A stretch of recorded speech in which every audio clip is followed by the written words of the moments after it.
Says we're live, Gaz.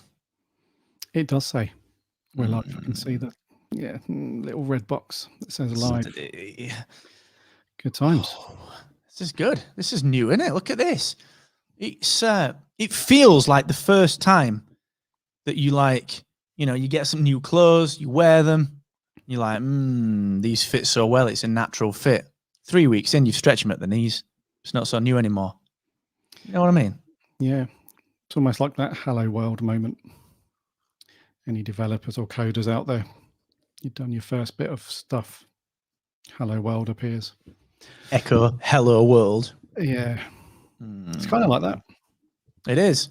This is awesome. We've never had a YouTube channel before, and it's a weird little experiment to run this. So if anyone does see this and tunes in later, it's one of those things that in a year's time when we've got, we've scaled this podcast channel, we've scaled this YouTube channel to maybe 50 subscribers. People look back at it and be like, look at where they came from. Look at where they started.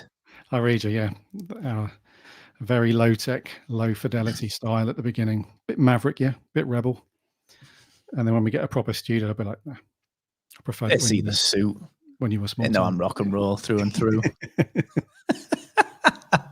All right, let's do this. So this is like a live recording. So for anyone that's new to the channel, which is everyone, including us, we're just going to do a live recording, see how we feel, putting it out there, just trying to get a bit of a jive for it. So we're going to just assume that you're not here. And we're just going to crack on as normal, aren't we, mate? Pretend we're not here. You pretend crack on. See you. Yeah. Flies on the wall. All right. Shall we do this? Let's do it. Right. All right. Here we go. I'm going to hit record. Let's do this. Recording of Spark of Rebellion. Hello there and welcome to Spark of Rebellion. This is your weekly Star Wars podcast brought to you from a galaxy not so far away these days. It's a bit more of a connected world. Not only is this a podcast, but it appears it's now a live stream too, which is fun. So this is our first week of going out live on the interwebs, as well as you podcast dudes listening in for when this goes out. Welcome to episode 91. It's great to have you all here, either watching or listening.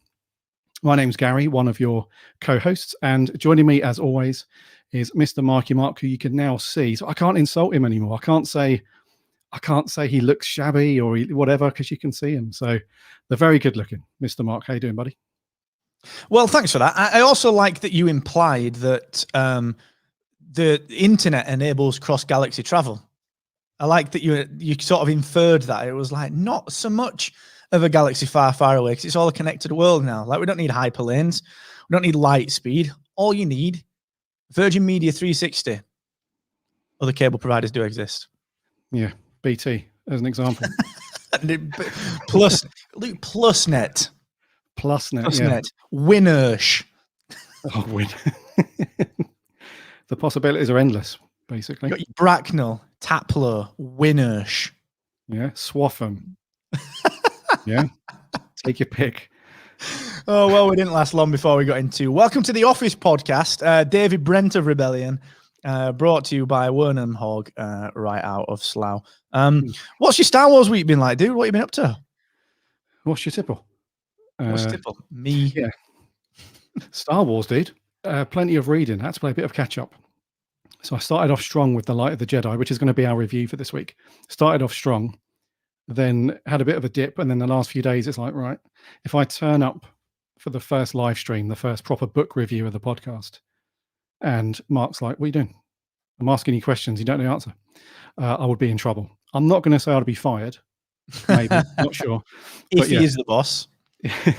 So I've had to play catch up, and I've smashed through the last few chapters, mainly last night.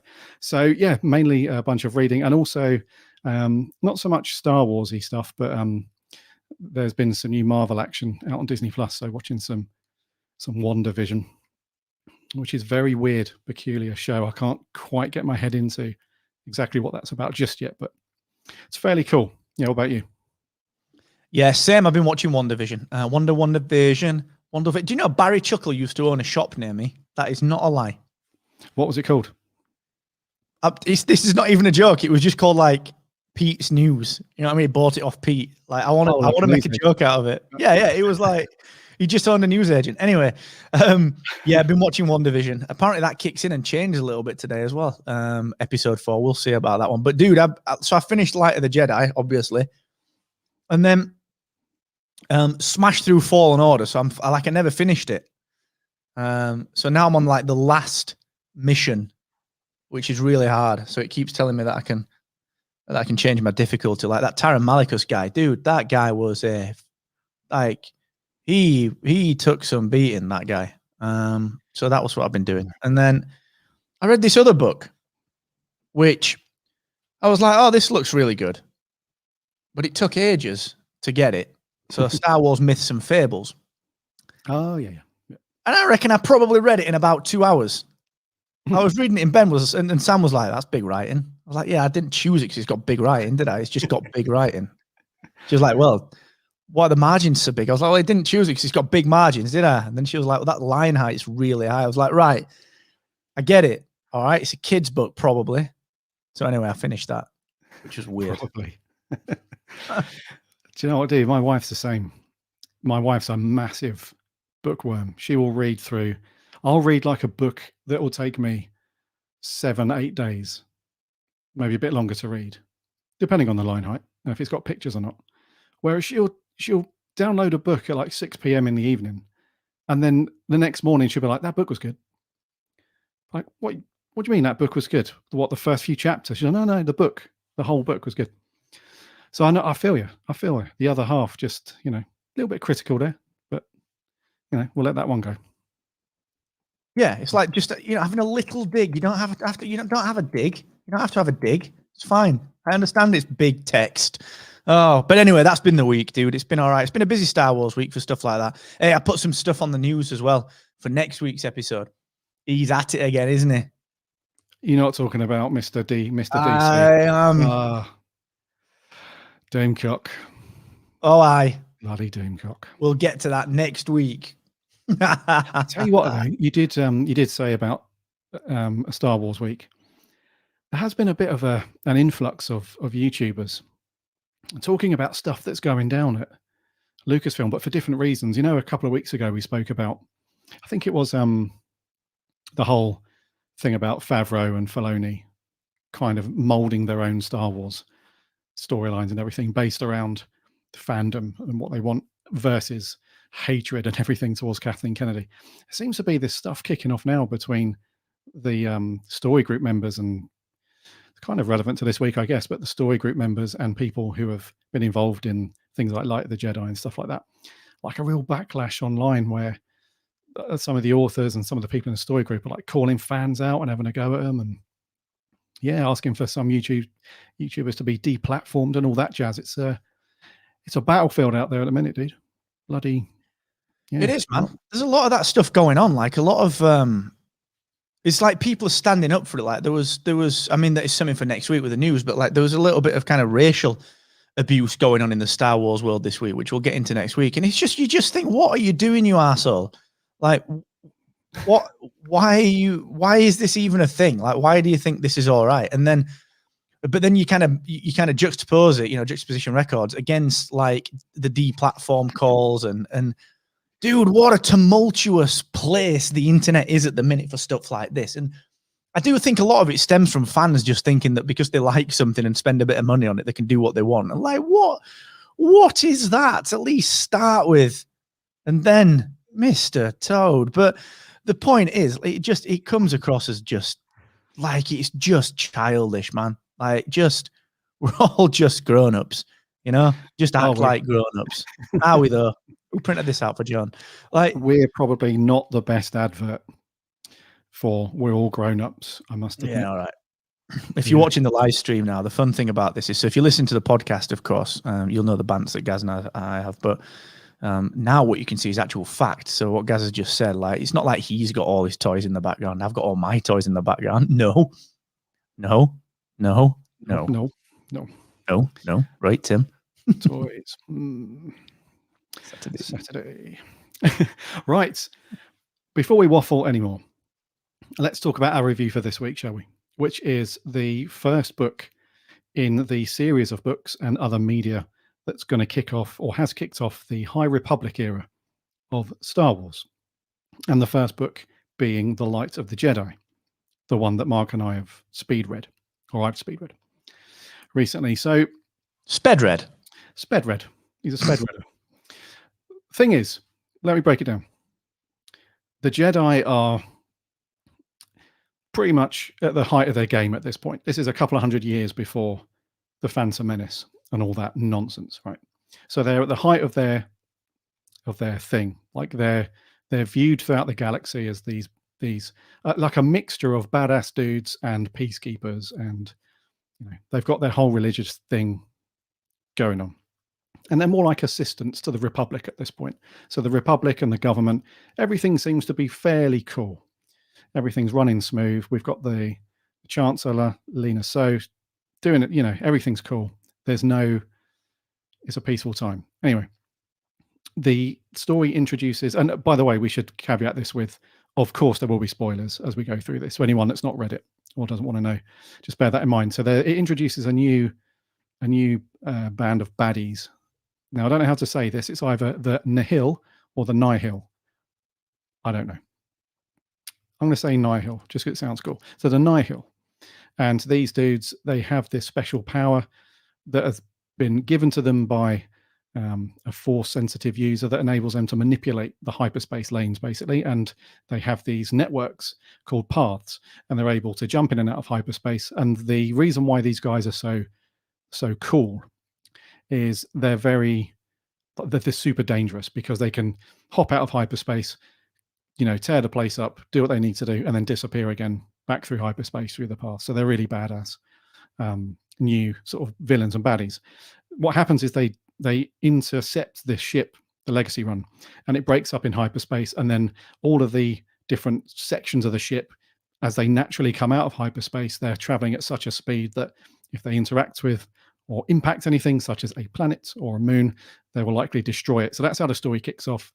And it gets labeled later on as the Great Disaster, this thing that threatens this planet and its moons, the Hetzel system. So it's down to the Jedi, essentially, and everybody to stop these fragments from impacting and killing everybody. And there's a bit of a twist as we go through that one of those fragments has got survivors on it. So the Jedi have to use the Force to manipulate everything and work in conjunction with the Republic people to save these people. At the same time this is going on, we see some relationships between these new Jedi characters that we're introduced to, plus we see some sort of infighting and hierarchical underhandedness going on within the Nihil. So you've got the leader of that guy, Marchion Ro, I think is how you say his name. He's the Eye. This is all based around storm terminology. He's the Eye, and then you have Tempest leaders and clouds and storms. And they're all trying to get up one on each other, and there's all infighting and stuff like that. So you have that storyline that runs through, and it culminates all at the end with most of the people being saved. The current leader, Marchion Ro, has got this new direction he wants to take the Nihil in. He wants to basically say, right, we're not just confined to the Outer Rim anymore. We're going to go and wipe the galaxy clean and do what we want to do. And the story ends with one of the Jedi Knights who has got promoted to Master throughout the story, Elzar Mann. He has this vision at the end of the story, very dark vision about all the Jedi being slaughtered and tortured and stuff like that. So it'll be fun to see where that goes. But that's like the overall crux of the story. So, dude, off the bat, then, this is an important story, right? Because this is going to kick off a whole new era as we move away from the Skywalker saga. So, a lot of pressure on this one. What did you think? Yeah, good question, dude. I was instantly hooked by it. I think what they did was really clever, throwing in something that is so reliable in its behavior as the hyperspace lanes and the way that we understand hyperspace in the context of storytelling, and threw that into disarray. So I think that got me instantly hooked. And whilst it calmed down to a degree towards the end, sort of the last half of it sort of got a little bit more steady and switched more to potential character development and, setting up stories for the future. It didn't really lose my attention, which I've seen a lot of people online saying, well, this was a really subpar entry and it didn't really capture me and there was not that much character development. But I was fine with it, man. I really quite enjoyed it. Like I really and I know we'll get into this more, but I really enjoyed the new characters, which I didn't know if I would, because there's like when we talked about Alphabet Squadron, there was like 50 new characters to get your head into. But yeah, it got me, dude. It was probably the book most recently that I've zipped through at a speed that was really indicative of how much I enjoyed it. So I really liked it, man, and I can't help but compare it to like probably A New Hope's a little unfair because that no one expected that to do what it did, but like Phantom Menace, which is supposed to be the first chapter in a larger story. I think when you put it in that context, it was a really strong start. And I know we'll get to some more specifics, but yeah, I was all right with it. I really enjoyed it, man. What about you? Yeah, a similar thing, dude. I thought it was. I was worried a little bit because it's such a big shift in what we're used to throughout Star Wars in terms of characters and locations and stuff.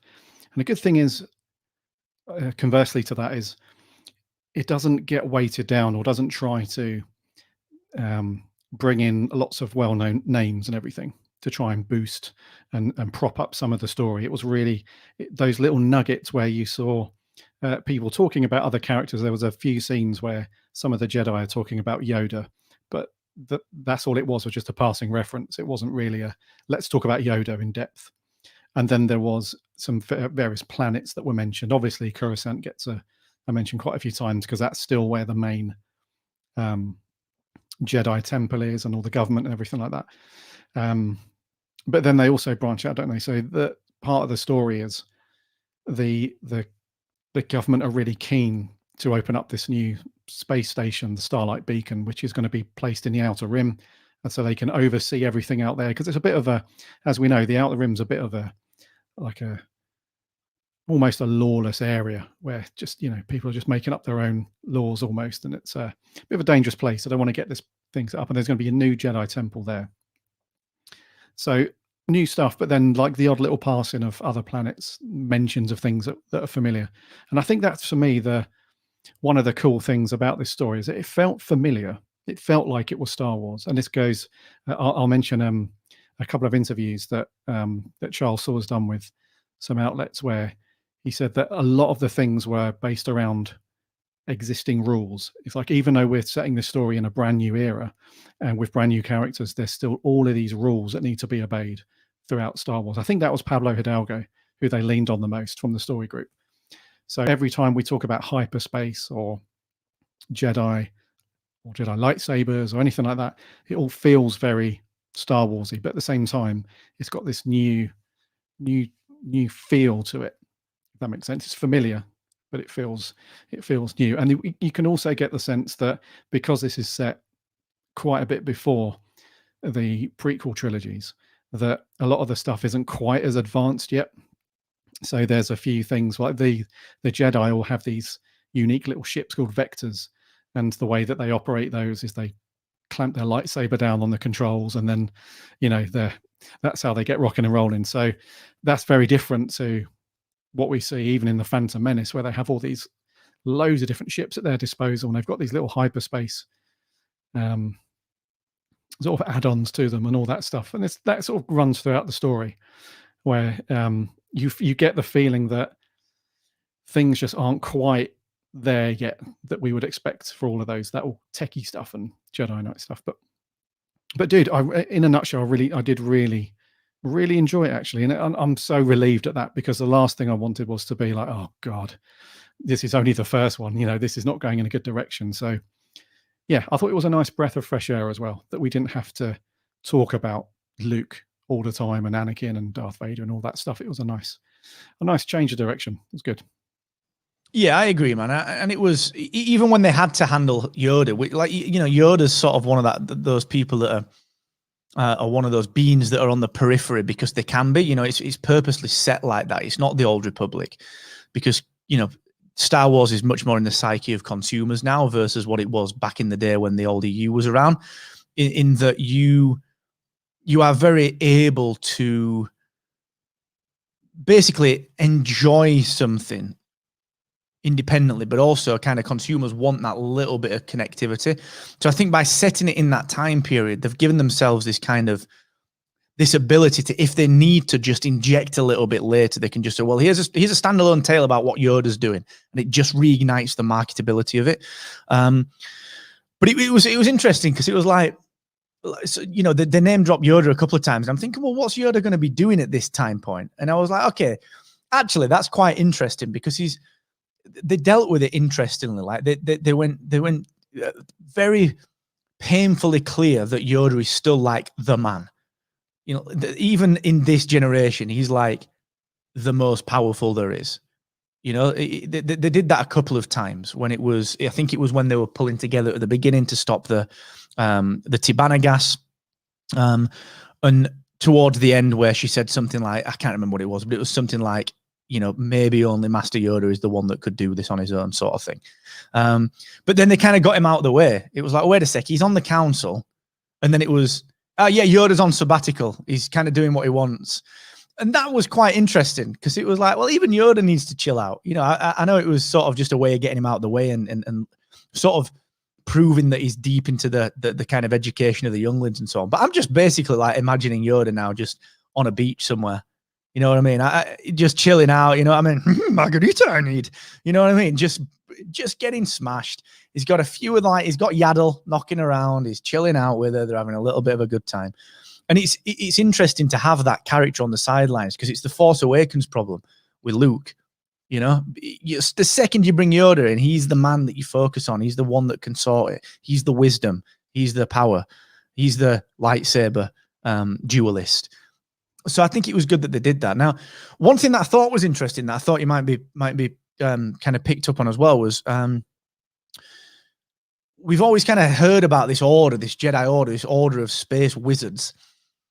And as I was playing through Fallen Order this week, it was like, wait a minute, there's Cal Kestis, there's Ahsoka, there's Ezra, Kanan he's been knocking about. There's Luke, there's Leia, Obi-Wan was there was Yoda. Like, there's that Taron Malikos guy that was just a nightmare to beat on Fallen Order. Like, is Luke really the last Jedi? So then when you put this into context, the Light of the Jedi, the High Republic stuff, suddenly all that stuff we've been told about the Order being massive, you get a sense of it. And suddenly, even the fact that there's 100 Jedi or 1,000 Jedi pales in comparison to the fact that there was 100, 150 Jedi working on one mission on one ship at one time. You know, it puts everything into perspective. It brings the scale that we've always heard about, but we've never really in this new canon really experienced. And I thought that was an interesting perspective, that it does bring Order 66 and the magnitude of that into some sort of perspective. Does that kind of make sense? Do you know what I mean? Yeah, defo. Yeah.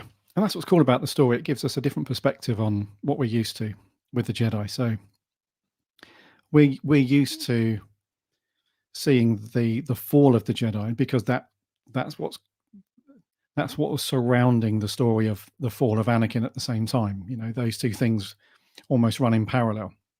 So we're very used to seeing the Jedi in decline, and then with the OT and we're used to seeing them pretty much non-existent.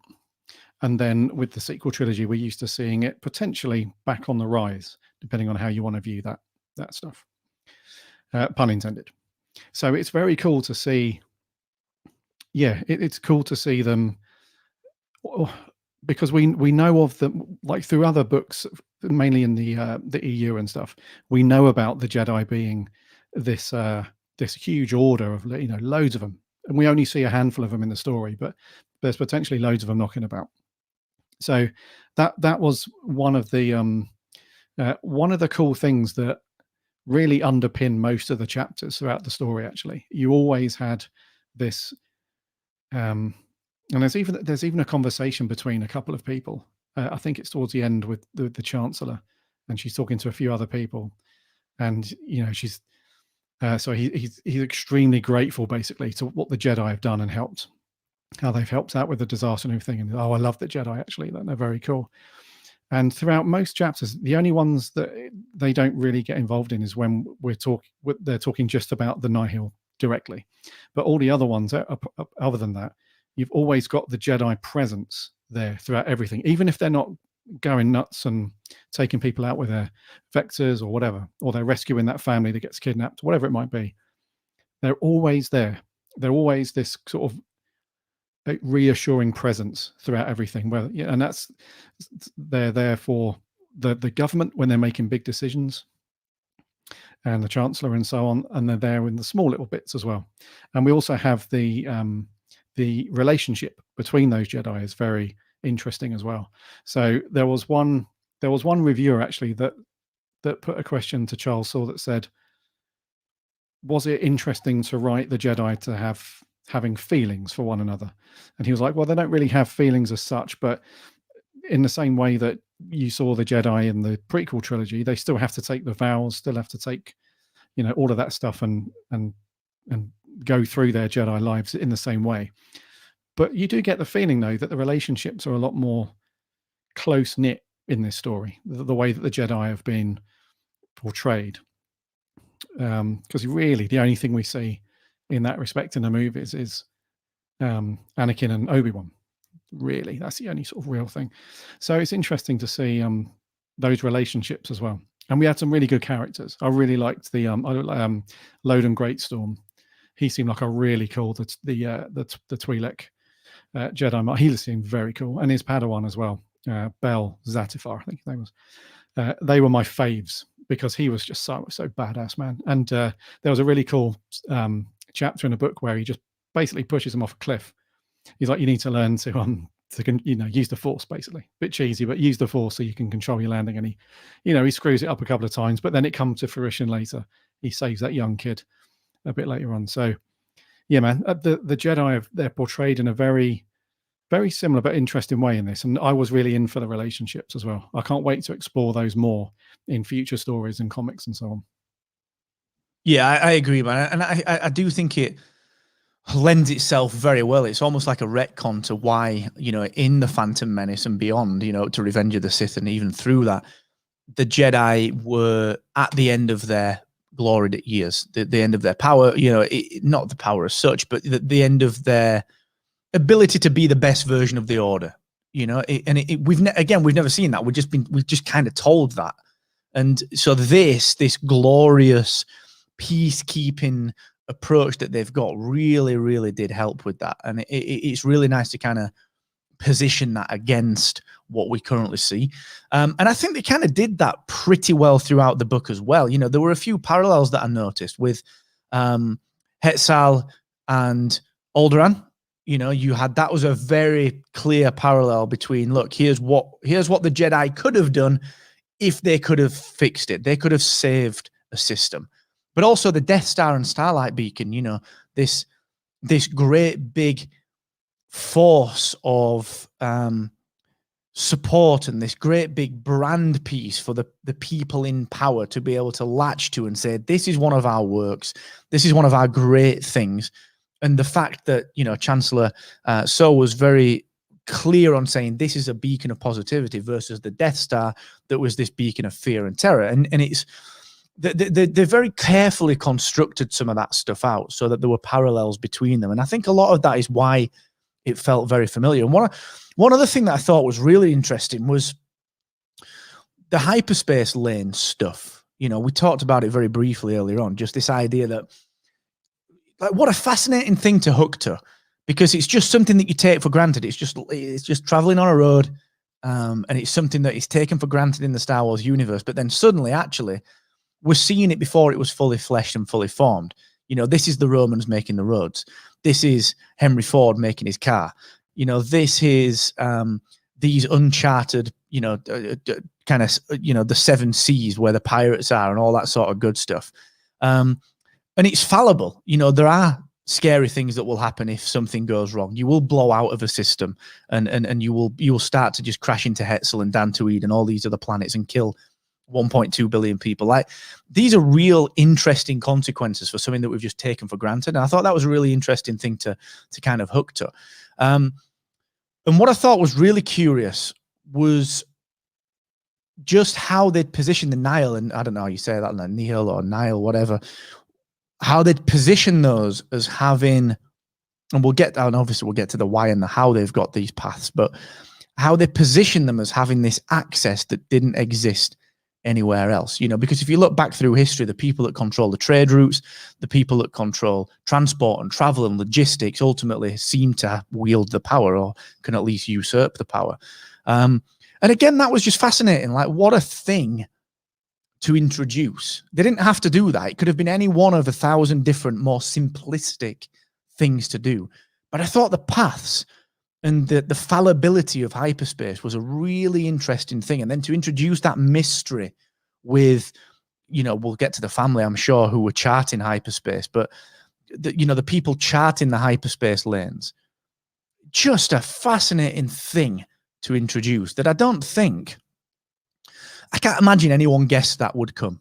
I don't imagine it was something that would be in the psyche of the average Star Wars fan to go, well, I'd like to know more about hyperspace, but suddenly it's interesting. So I thought that was really cool, man. Yeah, and the old hyperspace stuff. You're absolutely right, though, because we take that for granted throughout pretty much all of Star Wars. It's like you want to travel from A to B, and it's more than 5 minutes down the road. Then you whack up the old hyperspace engine and off you go. And I think the only way it was, because it could be viewed as just one of those just sci-fi techie things that were introduced throughout the whole, the world of Star Wars and loads of other things. But it wasn't. It was made, first of all, it was made to be a wee bit of a comical thing, because they used the Falcon, didn't they? It was always breaking, whenever it was about to jump to hyperspace, it was always breaking down and stuff. And then when they finally got to hyperspace, it was that very cool effect and stuff like that. So that was the only way that, well, the only times that they dived into it, really. They just made a bit of a comedic moment out of it. So you're right, they take it for granted. And then when we have it in this, because it's mentioned a lot, let's not get away from it, the hyperlanes thing, the hyperspace and the paths, it's all the way through the book. It's pretty much a prime, storytelling thread throughout the book. And what I found fascinating in the same way as you was they could have easily oversimplified that and just used it as it is now. It's just a series of routes or whatever for people to get to A to B. But they didn't. It was like, hold on, we have to remember that with this, X amount of time before all the hyperlanes were properly mapped out and everything like that. And there was a little bit of a question mark, wasn't there? Because they go to see this couple. I think they're on vacation on Naboo or something. I think it's Naboo. It's the I think they're members of, is it Santeca? I think it is. And these dudes like experts in hyperspace, and the Jedi go and see them.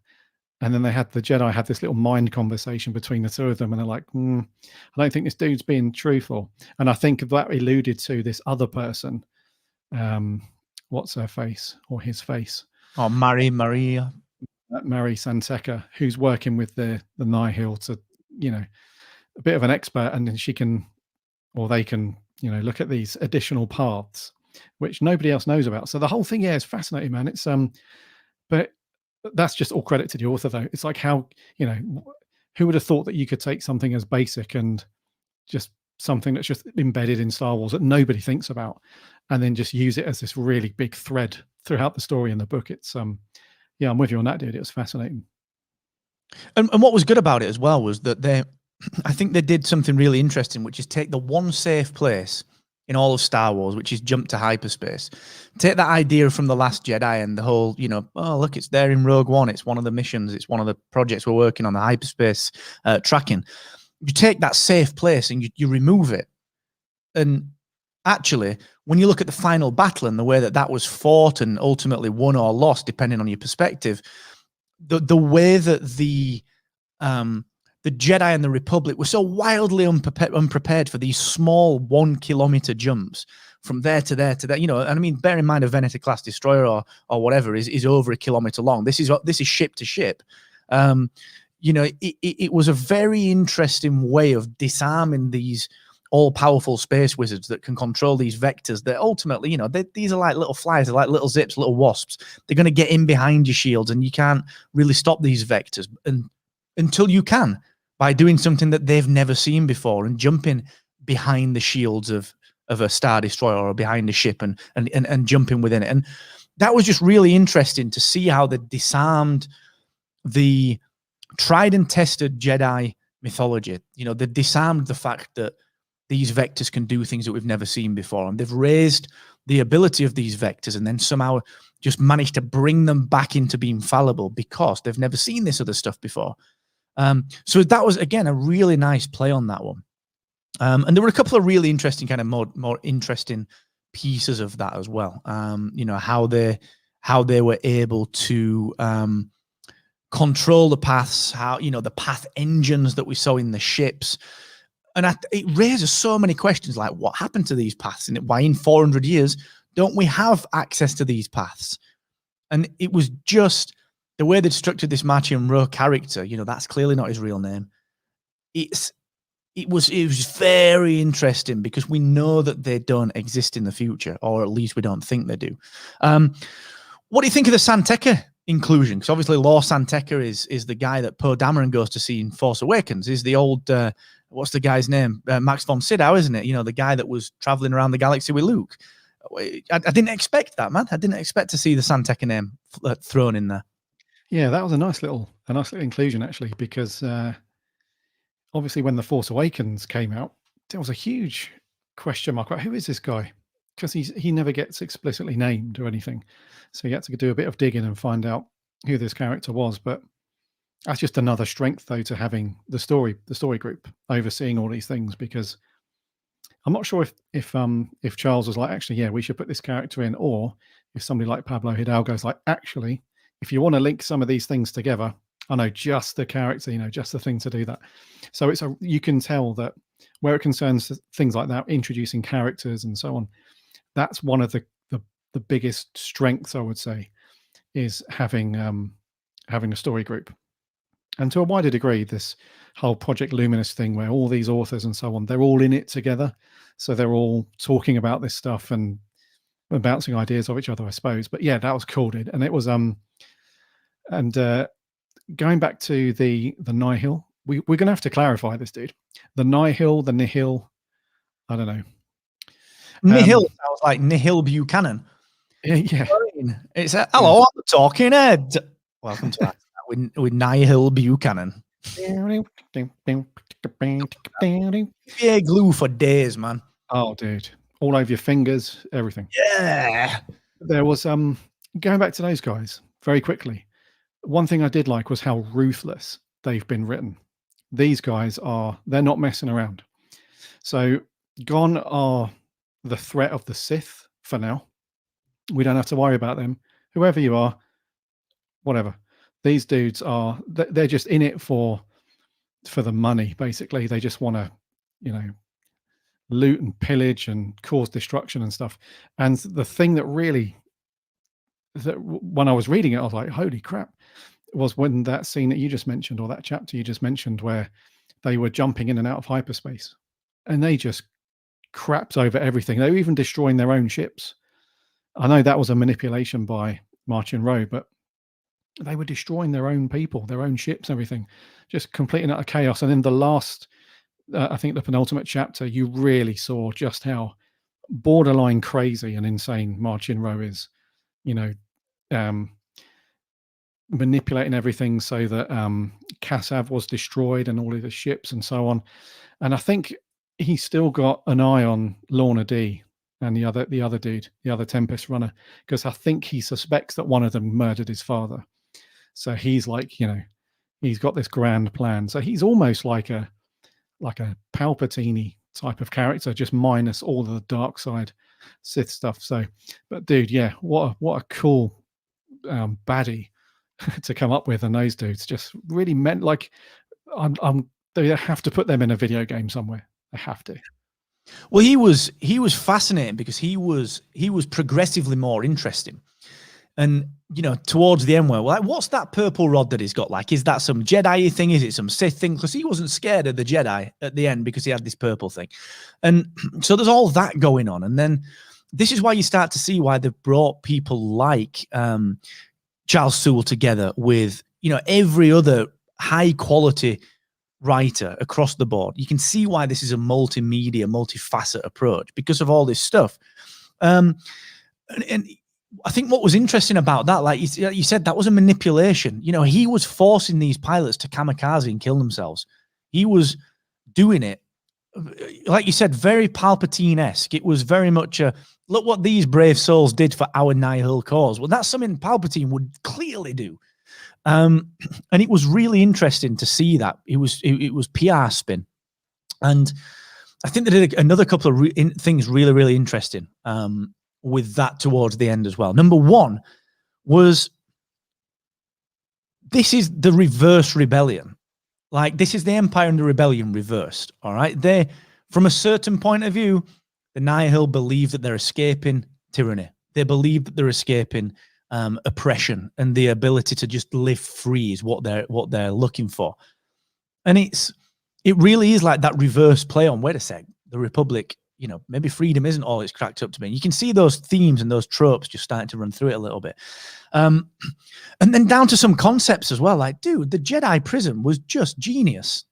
That was just a genius way to imprison a Jedi, just by battering their empathy with just people in pain around them and clearly not caring any 2 cents about the people that were there. And if they die, we bring some more and we make them suffer. It's all about keeping you, the Jedi, empathetically tired. And it really played off, you know, that Load and Great Storm, when you saw him exercise the Force to throw Marchin away from the cell, you know, it tired him out. He was knackered. He was Grogu, you know, he was fast asleep on the rock. And I just think that those concepts and the depth of potential darkness, you know, not the classic Star Wars, oh, it's dark side, it's bad. Like the darkness in the approach, you know, the personality, I think was really well structured and just really interestingly put together. You know, it's something that can be really easily built upon later. And I kind of hope they don't fluff it. I hope they don't think, well, that's as bad as they're going to get. You know, I want this Marchion Ro to get worse. I want him to get badder. You know, I want to find out more about him. And a question for you, like some of the stuff that's come through on online, a lot of the reviews have been a little bit, well, it's a little bit wet. It's a bit lackluster. Like, where do you think that's come from? Because whilst I can see that it's not a game changer, I can't see anyone believing it was a bad book. Is this, you know, is this EU stalewart? Is this people wanting what before it? What, or is it? I don't know. Am I missing something? What's the deal, man? Yeah, it's an interesting one. I mean, obviously, everyone's entitled to their own opinion, which is all good. But there does seem to be a fair few people saying that. Now, I don't see, it certainly wasn't a bad book at all. I really enjoyed it. But when you boil it down, it is just a good old disaster and rescue story. So, like you said, it's not a game changer. They're not trying to reinvent anything. But I don't know. Maybe it's because that we know through history that anything to do with Star Wars, you make the slightest change or you introduce something slightly different, it's a massive barrier for certain people, certain Star Wars fans to get over. Like throughout the entire run of The Mandalorian, it was like, when's this character going to come in? When are we going to see this Jedi? When are we going to see that? Because up to that point, it would have been, you know, the characters and everything were different. It was just different vibe, different setting. So that's the hurdle that you have to get these fans over, I think, is that, look, it's still, like we were saying right at the beginning, it still feels very Star Wars. It's familiar, but it's just a different take, a different, you know, different vibe on that stuff and a different viewpoint almost. So I'm not sure why the reviews, I mean, most of it's been quite good, I think, but there has been a certain batch of it. Maybe it's also just a shift that Star Wars is taking these days. I know certainly throughout the movies, you don't see that many people die explicitly, other than all of the poor souls on both Death Stars. But certainly in The Mandalorian, we've seen people being chopped and cut down and everything. And this book has got its fair share of darkness as well, in terms of there's a lot of death, like billions of people killed, various Jedi being killed. You know, so there's a lot of death, a lot of darkness. So maybe it's just, you know, people aren't settled into this new this new vantage point of Star Wars. Maybe, I don't know. Yeah, that's a good point, dude. I mean, you're looking at it through a different lens, aren't you? Coming at it from a different angle, but it's one of those. It's one of those interesting fandoms, as we've always talked about. You know that you're right. You know, people are a little bit challenged by change, and it can be very easy to put something down before you've let it round itself out. Yeah, but overall, I thought it was decent, man. I think Marching Rose a very interesting person. I think even some of the Jedi of our Chris and like yourself, Bel Zatifar, I think was just a really nice character. Just a nice character. You know, nothing offensive. You know, nothing blue. Just really well begun. Do you know what I mean? Just well begun. And I think we'll see more and more of that. And you know, they even very clearly the Cavan Scott book, which I think we've got on pre-order. We'll have it on pre-order between us, won't we? Which comes out, I think, in May time. That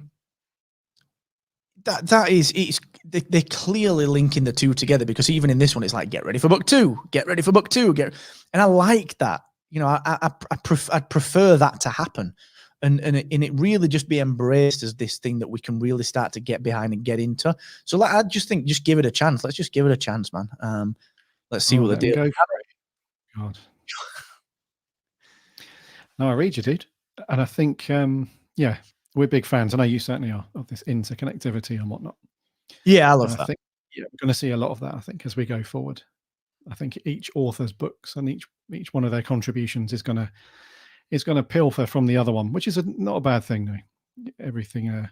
If you can borrow little bits and have this big story, then it's all good. But oh man, I'm just hoping that Loden doesn't die in the next book or whatever next thing he's in. But I'm also interested to see if his Padawan, which I think is going to be promoted to Jedi Knight now, if I remember, Bel Zatifar, I'm hoping he's going to stage some sort of rescue mission, go after him, get him, because his leg's pretty busted. I don't think he can do much. Old Loden, he's out of the picture for a while. He's in that prison. It's like he's the showdown with Marching Row as well. He's in that prison with him, isn't he? So it's not like he's just in one of the other Nihil ships. He's literally in that no space. Which I know we've got to wrap up in a sec, but dude, no space. What was that? Like, what is that? Some kind of pocket dimension thing? Is it a space between? What is it? Is it out in the wilds? Is it past the outer rim? Is it wild space? What is it? What do you think? Yeah, it was interesting how they labeled that. You had normal space, hyperspace, and no space. I assume it's some kind of little pocket thing that you can only get to via one of these paths. That's what it sounds like to me. It's like an isolated little thing that the Nihil sort of populate on their own and nobody can get to it, which is why the whole thing is just glass, invisible glass, and they can see out everywhere and they're not worried about anybody viewing, you know, what they're up to and stuff. So, but that was weird though, because that was a bit like, this is venturing into Star Trek a little bit now. A little bit Doctor Who-y, a little bit Star Trek-y, but still cool though. Yeah, it felt very sci-fi, whereas I know Star Wars is theoretically sci-fi, but it's kind of not. It's just fantasy space cowboy stuff. You know, it's space opera, dude. Space opera. It's opera. So it's it's very, yeah, it did feel a bit sci-fi. And it's always one of those things like World Between Worlds where you're like, you're getting into time travel, yo. That's a little sketchy, you know, it's a challenge. Yeah, interesting. Yeah. Okay, so to wrap up then, dude, what would you give this out of 10? I would give this a solid 7, man. I would give it a solid 7. I think it would have benefited from a little bit more pace towards the second third of it. You know, after the Hetzel stuff really kind of wrapped up. But I can't find anything wrong with it. I enjoyed it. So I'd give it a 7, man. You? Yeah, cool. Yeah, I think I'm with you on that. I think I'd go 7, maybe 7.5. I think it's a great start to this new era. I'm looking forward to a lot more. I think there are better stories to come. I think this is just the first dipping their toe in the water. So I think there's some awesome stuff to come. So yeah, 7 from him, 7.5 from me. That's all good. I think we're going to wrap there, dude. Let's put a pin in it there for episode 91. It's been awesome this week. Actually, a bit of a different thing for us. Anyone that's joined the live stream, thank you so much for jumping on, having a look at our ugly mugs. I imagine, unless you know us personally, our voices might not match the old face. But there we go. It's it's been good doing it this week. And obviously, those of you that listen, as usual, on the podcast, it's good to have you back for another week.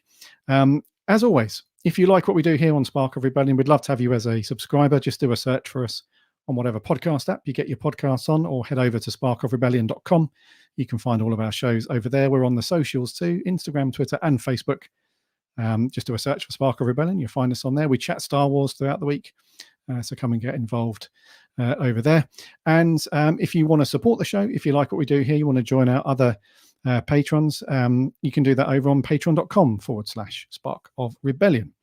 And you can jump onto various tiers there, get yourself some swag. And thank you so much to our current patrons. We love you guys. We saw that Pascal and Denise were on the live stream today. So waving to you guys. Thank you very much to everybody. Next week, dude, episode 92. We've got some news, I think. Yeah, we're back into the news vibe, aren't we, with that one? It's going to be an interesting one. We got some Doomcock going down, which is always fun. But yeah, thanks for tuning in. I mean, the podcast is always something that we love doing, and the live stream is something that we do every Friday at 3 p.m. UK, 10 a.m. Eastern. I know we've got a lot of US listeners over on the YouTube channel, and we're going to be consistently developing this. If there's any ideas that you want to see implemented, let us know. If there's anything that we can do, to change up the show, to develop the show, do let us know. And I know we'll be tweaking this live stream format to make sure that it's not just a rehash of the podcast. But for now, yeah, tune in every single Friday at 3 p.m. It's just a lot of fun to be able to do it. And then the podcast drops every Saturday at 12. But yeah, cheers, dude. This has been awesome. Thanks for being a sweet host. Yeah, you're welcome, buddy. You too. Yeah, it has been good. And as long as your ideas don't involve trimming of any beards, then we are all happy for all of that feedback. So until next week, take care of yourselves, and may the Force be with you always.